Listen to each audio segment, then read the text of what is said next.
Haigusuyo chu ganabira. I'm Robert Kajiwara in front of the Thai Pavilion at the East-West Center located across the street from the University of Hawaii at Manoa.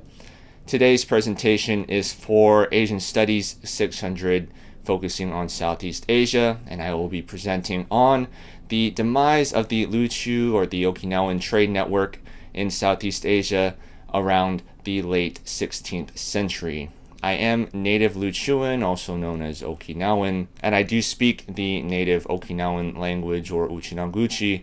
So although it's common for modern Western and Japanese scholars to use English and or Japanese names or titles, I will be using the correct native Ryukyuan pronunciations, although for your convenience I will also include English and or Japanese translations. It is well known among scholars of both Ryukyu and Southeast Asian history that the former was a principal facilitator of trade in the region between the late 14th and late 16th centuries.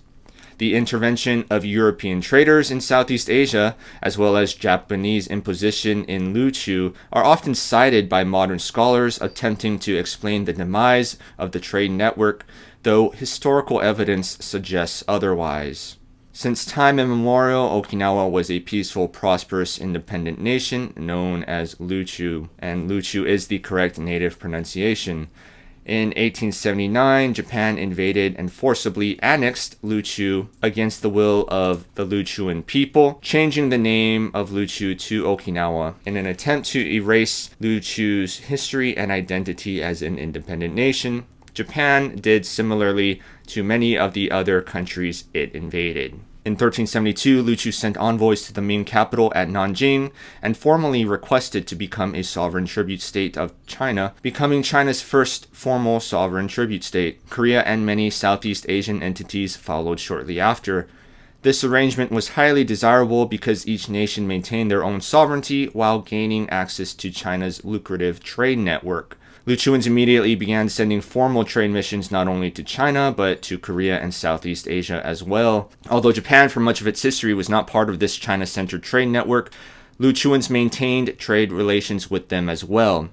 Ryukyu would trade their own domestic items like sulfur, horses, agriculture, ocean products, lacquerware, pottery, and textiles to other nations in exchange for luxury goods that could not be produced by Ryukyuans themselves. They then retraded some of those goods to other nations for still more goods. In this way, they obtained quite an impressive array of items from around East and Southeast Asia. Some of these items included porcelain and silk from China, ginseng and books from Korea, armor and fans from Japan, and spices and sappan wood from Southeast Asia. Between 1372 and 1570, Ryukyu sent at least 110 official trade missions to various polities in Southeast Asia. However, this does not take into account gaps in the records that were either lost or destroyed, so the actual number may have been even higher. This maritime trade network was robust and brought a lot of wealth to every nation that participated. Although there's no record of Ryukyuans themselves traveling west past Sumatra, the extended trade network reached as far as Europe. 4th century Roman coins have been found on Uchinaa or Okinawa Island. The trade network also contributed to a lot of cross-cultural exchange throughout the region. Anthony Reed points out that because these exchanges came through trade rather than through conquest, it resulted in localities retaining their original cultures while adapting new influences as they saw fit. This trade network lasted for around 200 years. The Ryukyuan records state that their last formal trade mission to Southeast Asia occurred in 1570. So what happened to this trade network? Why did it end? The intervention of European traders in Southeast Asia, as well as Japanese imposition in Ryukyu, are often used as reasons to try to explain the demise of this trade network, though neither explanation holds up under scrutiny or under the available historical evidence. The truth is that Ryukyuan trade in Southeast Asia never really went away, at least not until after the forced Japanese annexation of Ryukyu in 1879. The formal trade missions sent by the Ryukyu court stopped by 1570, though informal trade continued for at least another 150 years or so through the mid-18th century. Spanish records state that Luchuan trade ships frequented Luzon regularly, and they continued to mention Luchu until 1738. The Spanish and many others in the region often wrote that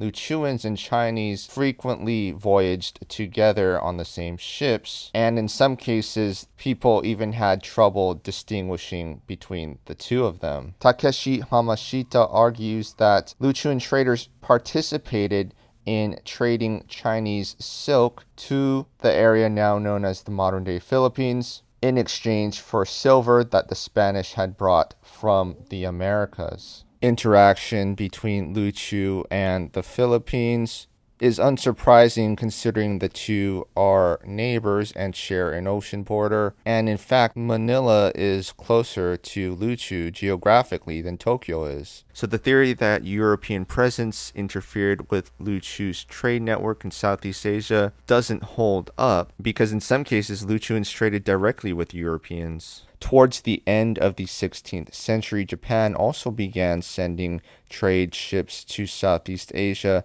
but by this point, formal Luchuan trade to the region had already been over for decades. Starting around the year 1600, Japan substantially increased the amount of trade ships it sent, but by 1635, Japan officially ended this trade and prohibited their citizens from traveling overseas. So an increase in Japanese trade in Southeast Asia also cannot explain the demise of formal Luchuan trade in the region.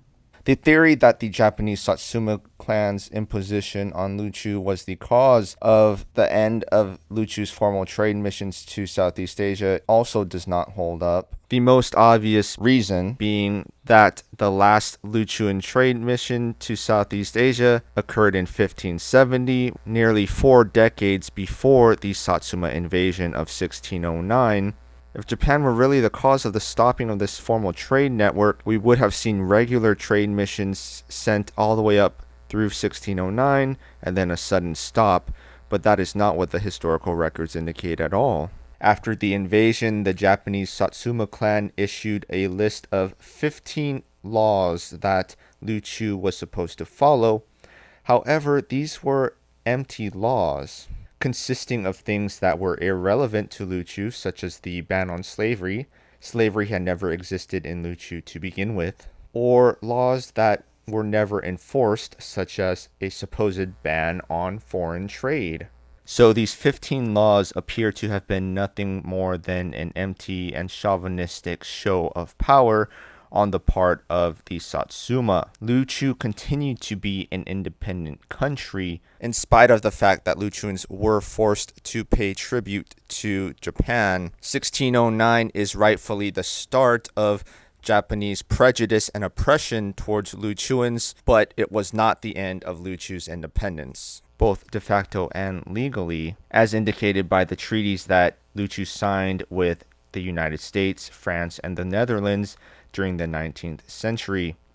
All three of these countries were well aware of Luchu's difficult relationship with Japan, as well as the Satsuma's claim of sovereignty over Luchu. However, all three countries did not believe this claim to be legitimate, and they basically ignored it and signed the treaties with Luchu in spite of Satsuma's protests. Another theory blames the collapse of the trade network on the rise of Japanese pirates known as waku in Okinawan, or as wako in Japanese.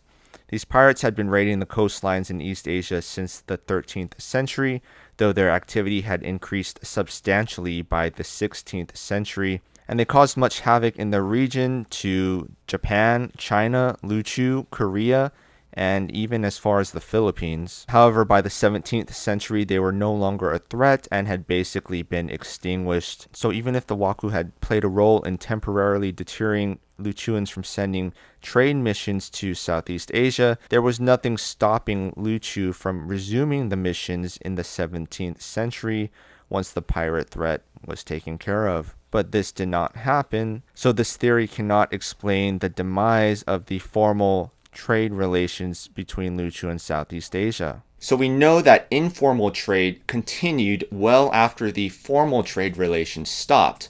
But that brings us to the next question: why did those formal trade relations stop? This was probably simply due to changing market conditions. Luchuans were business-minded and were constantly seeking the best profits. We see this throughout the history of the entire trade network. When trade with one nation or city-state became less profitable, Luchu simply traded with a different state. For instance, Luchu sent at least 20 missions to Malacca between 1463 and 1511, becoming one of Luchu's favorite partners. Malacca at the time was a metropolitan destination with robust international trade. However, the Portuguese invaded Malacca in 1511, throwing Malacca's trade network into disarray, so Luchuans simply shifted their focus to trade with Patani, Sunda, and Siam. So European interference did disrupt Malacca's trade, but it did not disrupt trade in the region at large, and it was not the cause of Luchu's end of the formal trade missions. The official Luchuan trade missions did not end abruptly. Rather, they slowly dissipated over the course of many decades. At its height, Luchuans were sending around one trade mission to Southeast Asia per year. But by the 1540s, Luchuan trade missions to Southeast Asia began to grow less frequent. They sent one mission in 1543, then another in 1550, then in 1554, then in 1564, and the last in 1570. During this time, they probably were beginning to realize that the more lucrative profits were trading silver between Japan and China. During the 16th century, silver became a popular item of export for Japan, and Luchuans would trade for Japanese silver and then retrade it to China in exchange for Chinese goods like silk and porcelain, which they then traded back to Japan at enormous profits, making hundreds or thousands of times their investment. The Japanese were willing to pay such high costs since they could not trade directly with China themselves because they refused to pay tribute to China and refused to be part of the China-centered tribute system.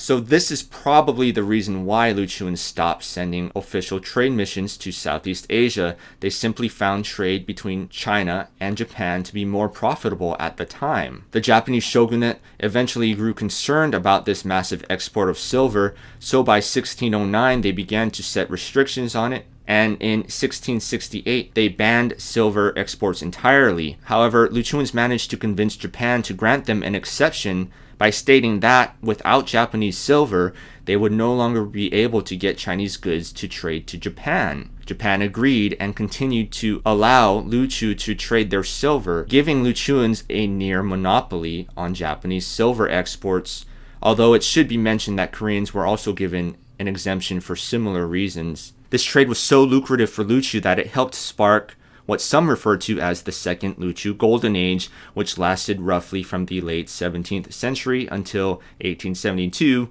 when Japan began its process of usurping control of Luchu. European visitors during the 19th century noted the high quality of life found in Luchu, and even mentioned that the average Luchu person was completely uninterested in money, since they had everything they needed. I'm just about out of time for today, so to summarize, although Luchuan formal trade relations to Southeast Asia ceased by 1570, informal trade continued well after. The reasons for ceasing the formal trade missions were likely natural and due to changing market conditions, with Luchuans realizing they could make more profit by focusing on silver trade between Japan and China. This concludes my presentation for today.